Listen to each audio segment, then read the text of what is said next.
season, reviews, like individual games or anything, but I feel like when you lose 4-1 and get absolutely smacked up by Celtic, I kind of have to talk about it.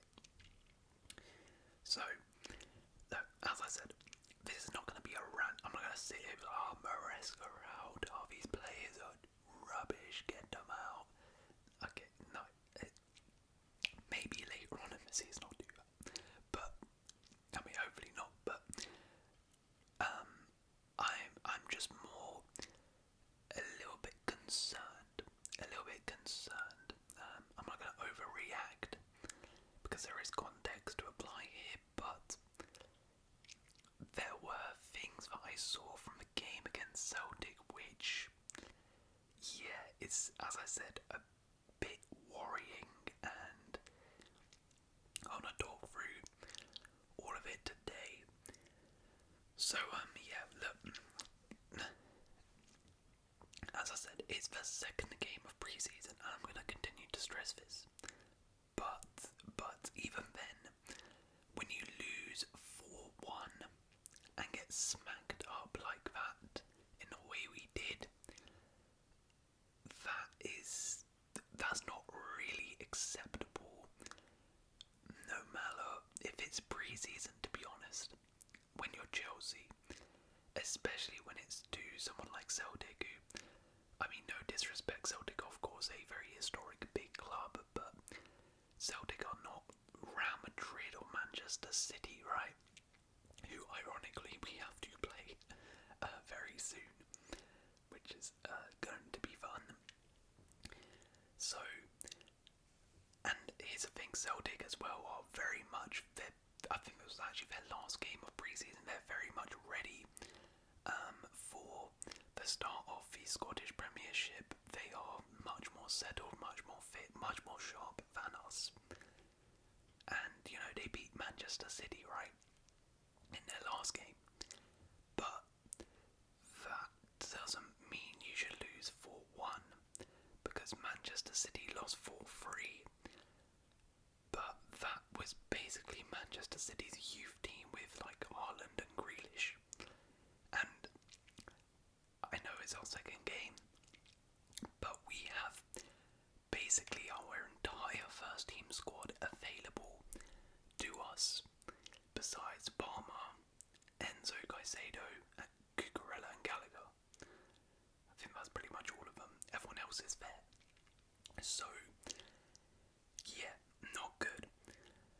And the overarching thing really is just, the reason really I'm making this video is because it was pretty much the same mistakes I saw from last season being implemented into this season, where we, in the first half in particular, we had some really good chances. Definitely should have scored at least one in attack, but we were super wasteful, couldn't take our chances, and then at the back just really poor.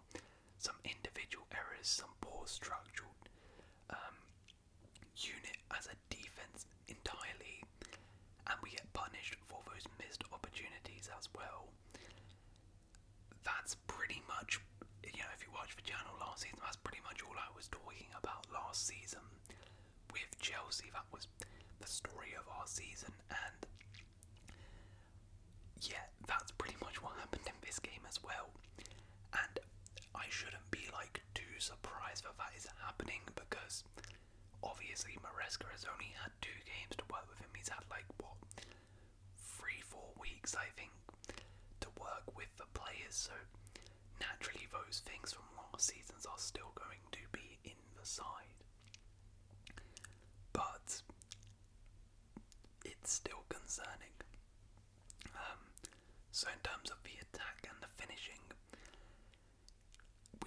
we did create some good chances. As I said, in that first half in particular, we should have scored. It was like a goal line clearance.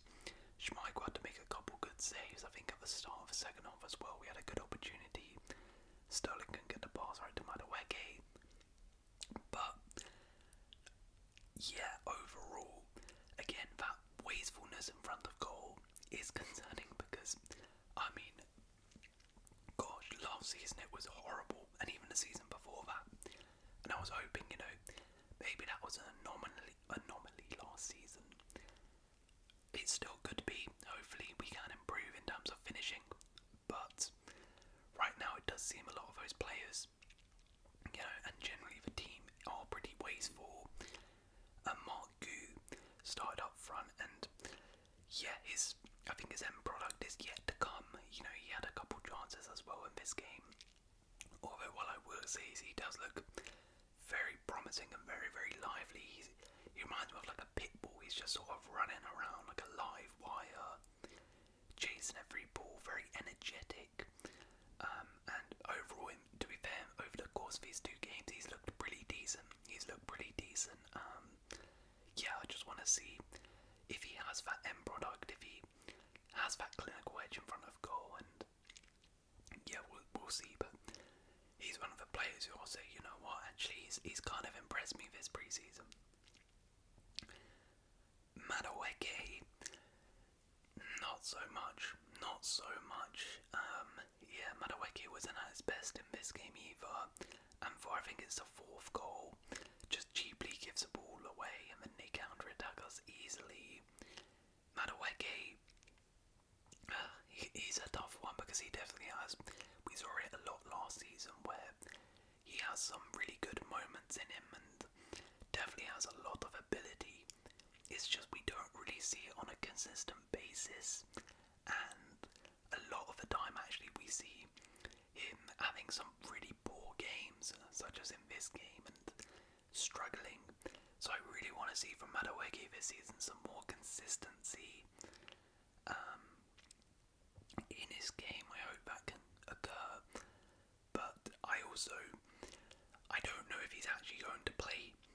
I don't know if he's going to play because of course Madueke is, and in this game played on the right. He's played on the right pretty much all at his time at Chelsea. But Palmer plays on the right as well, obviously. Now we'll get to that, but I don't know exactly where Palmer's going to play in this. But if Palmer's playing on the right and Madueke moves to the left, I don't really think Madueke is as effective on the left. So yeah, I don't know what's going to happen with Madueke. But that being said, Madueke on the left is probably still better than most of the options we have on our actual left wingers in Mudryk and Sterling, because both of them in this game, again, I'm not going to go too over the top, but it was the same old stuff from Sterling and Mudryk we've seen from their times in Chelsea shirts. I'm really yet to see major improvements in any of their games. Yeah, just same mistakes really. Especially Sterling, couple bright moments, won the penalty right, but end product, that final decision making just poor. Like he had that chance, as I mentioned, he was in the second half. Easy ball to cut it across to Madueke and overhits it. It's just stuff like that, which is just really, really frustrating. And yeah, that's kind of sums up his time at Chelsea.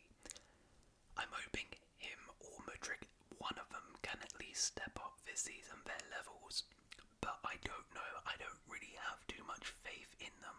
Ideally, I would really just like to see us get another left winger, but I know it's not going to happen.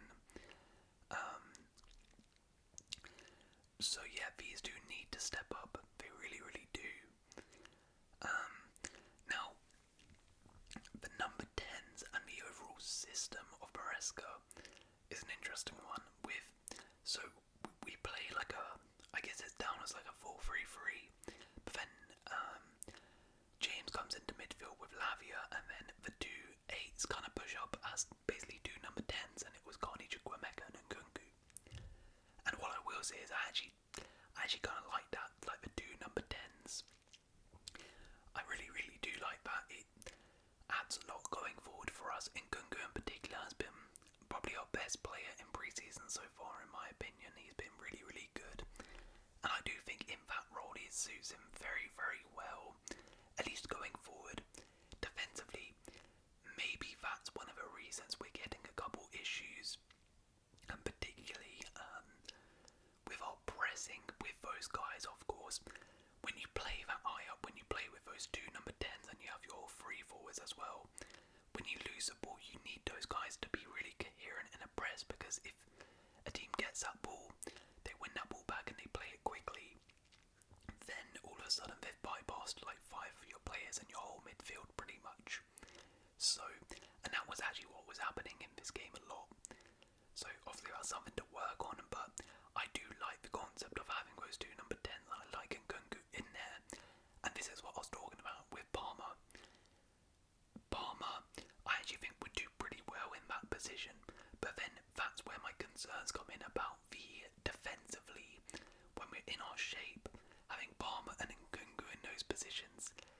Yeah, I do worry defensively about that midfield, and as I said about the pressing and stuff, so yeah, food for thought there in that midfield area, but I do like the look of Nkunku in that position.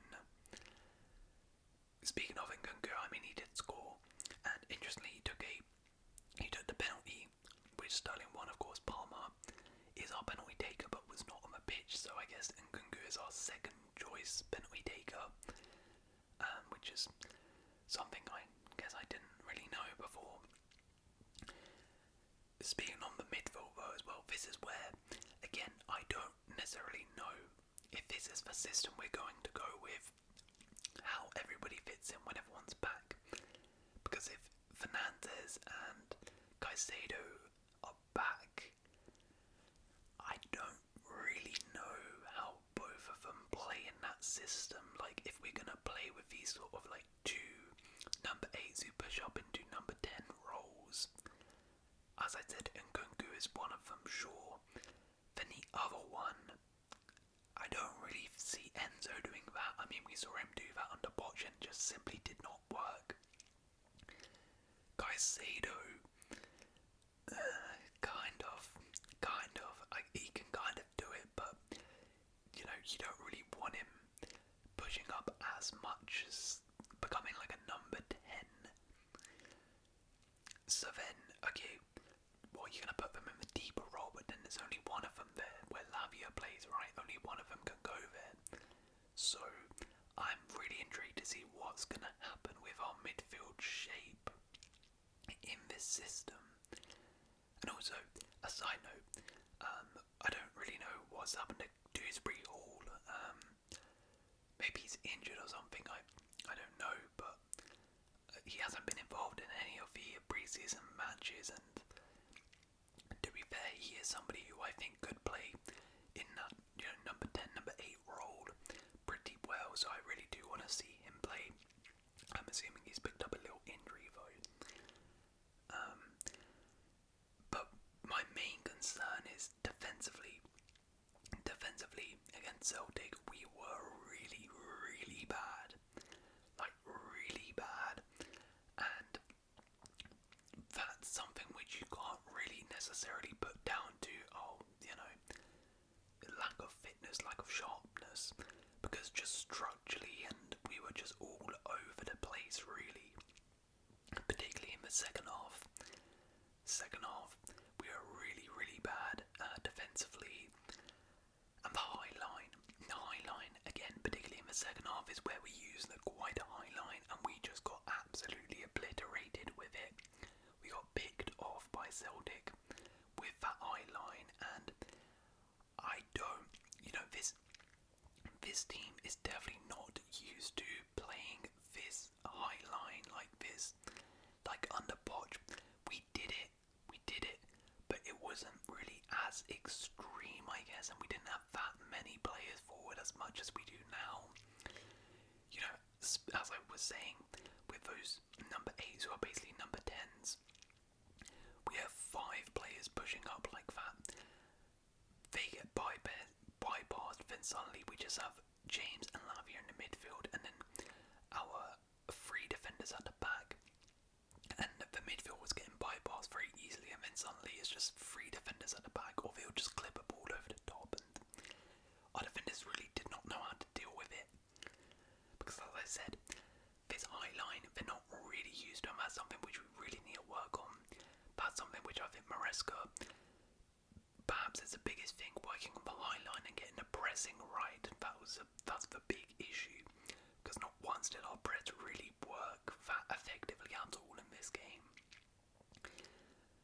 do have concerns as well over some of those defenders' ability to play in that system and this Maresca system.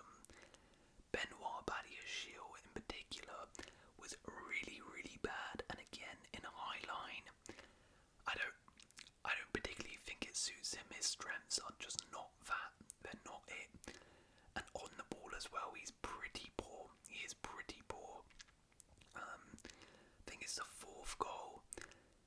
You know, him and Colwell, I can't even remember now.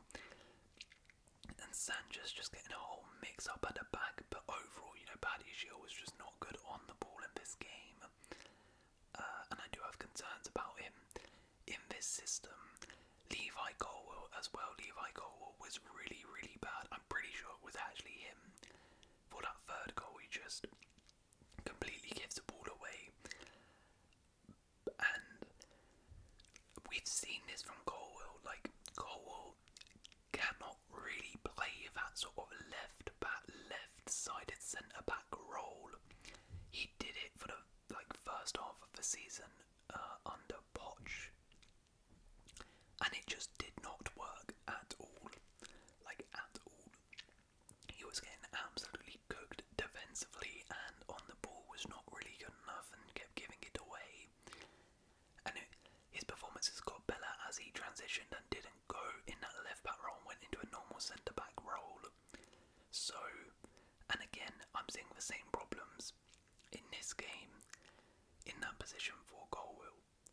So, yeah, I personally don't want to see him in that role. Obviously, I know right now we kind of have to play him there because Cucurella is not here and he'll be our first choice left back in that role. And Ben Chilwell, to be honest, I think Ben Chilwell's time at Chelsea might be up if we continue to play this system, because the fact Ben Chilwell is barely getting any minutes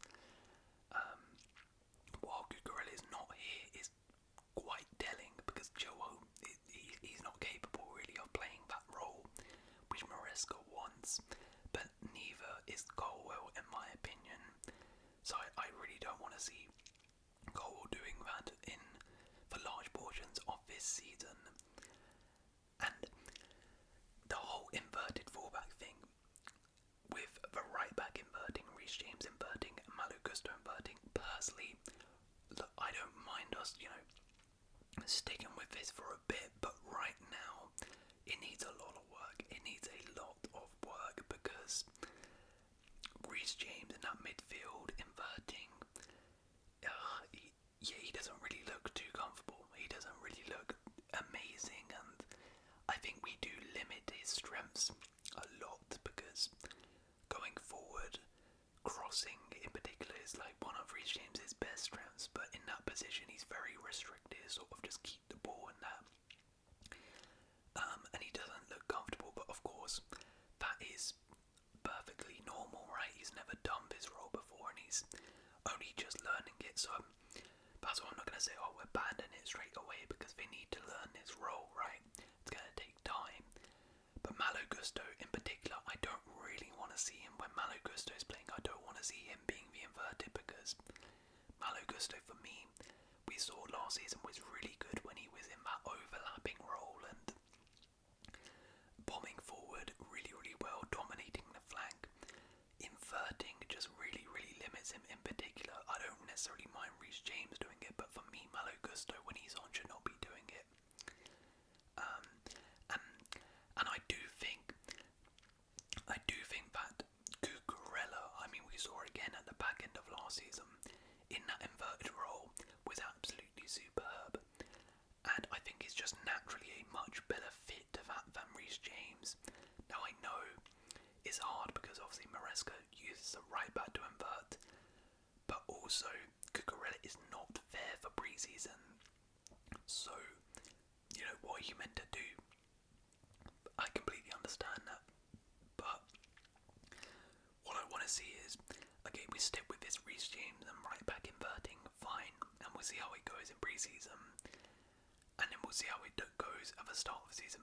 If it's not working, then I desperately want to see Maresca change it and put Cucurella as the inverting, because as soon as Cucurella is back, in my opinion, if the right back thing is not thinking on the training pitch you need to be working on changing this and putting Cucurella as the inverted, allowing Gusto and James to go forward a bit more, or even Reece James, goes into that back three system. We saw him under Dougal do that very, very effectively as well, as a sort of right-sided centre back in a back three. That's pretty good. So for me, that just makes more natural sense. But again, I understand why he's limited, unfortunately, with Cucurella not here for pre-season. But yeah, I just have concerns over that right now. Or I'm hoping Reece James and Gusto can learn this role effectively. And then the keeper situation as well. I mean, Robert Sanchez. I think Robert Sanchez, to be honest, I said Chilwell's time's probably up. I think Sanchez. I think Maresca's finally worked out, guys.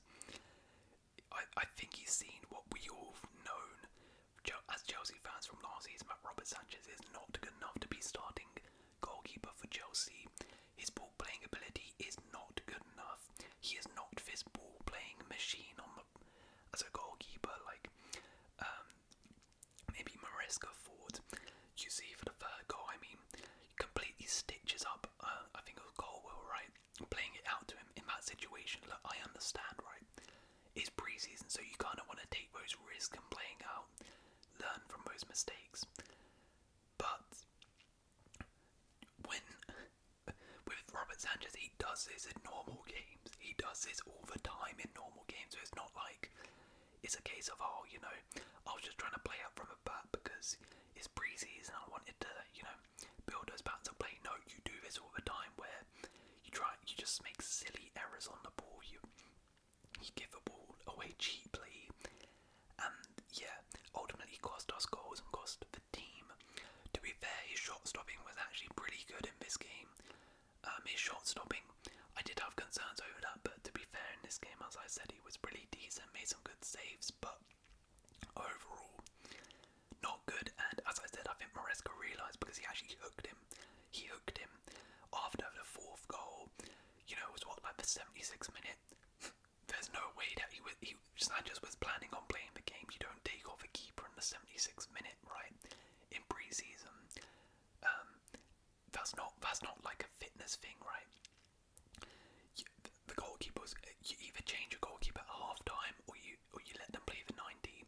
And after the fourth goal, when he hooked him and took Sanchez off, and I generally think he hooked him and said, I've had enough. I've seen enough of this guy. Get him off. And we got that Jorgensen guy from Villarreal coming in. I have no idea about him. I've got a video coming out talking about some of the transfers, and I do address him.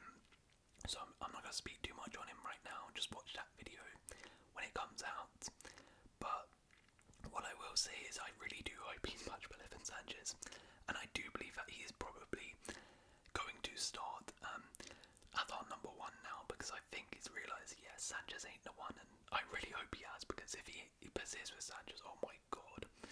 Yeah, playing up from a back, in general, our centre-backs and team are not the best at it, and then you add Sanchez to that, oh god, it's just going to be calamity after calamity. But yeah, look, I did see some nice things, like I said, and Monku impressed me. Hopefully we can work more on our pressing, work more on this inverted role, figure out the midfield balance. But we have a lot of work to do. That's the overarching thing. We have a lot of work to do, and also we don't really have too much time to do it, because there's only like 3 weeks until the season starts. That's not really a lot of time to work on the amount of things we need to and fix all of these issues. So yeah, that's really why I'm worried. That's why I'm a bit concerned over this. And also we have some really tough opposition in pre-season coming up. We have Club America, which is one of our easier games, but then we have Man City, Real Madrid, Inter Milan, right? I don't know who scheduled that, but that is a killing pre-season. But look, obviously, as I said, I'm not going to overreact. It is pre-season, but I am just a little bit concerned with some of the stuff I've seen. I'm hoping Maresca can sort these things out, and yeah, this is I guess one of the first big tests address for Maresca after a result like this, after a performance like this? He needs to address some things. Will he address it, or is it just going to be more of the same for the rest of the preseason? I hope not. I hope not, but we will see. We will see. Anyways, that is my thoughts on the Chelsea-Celtic game. If you did watch the game and you have any thoughts on Chelsea, do you think I'm overreacting, or do you agree with me? Let me know in the comments below. And if you have enjoyed, please leave a like, consider subscribing.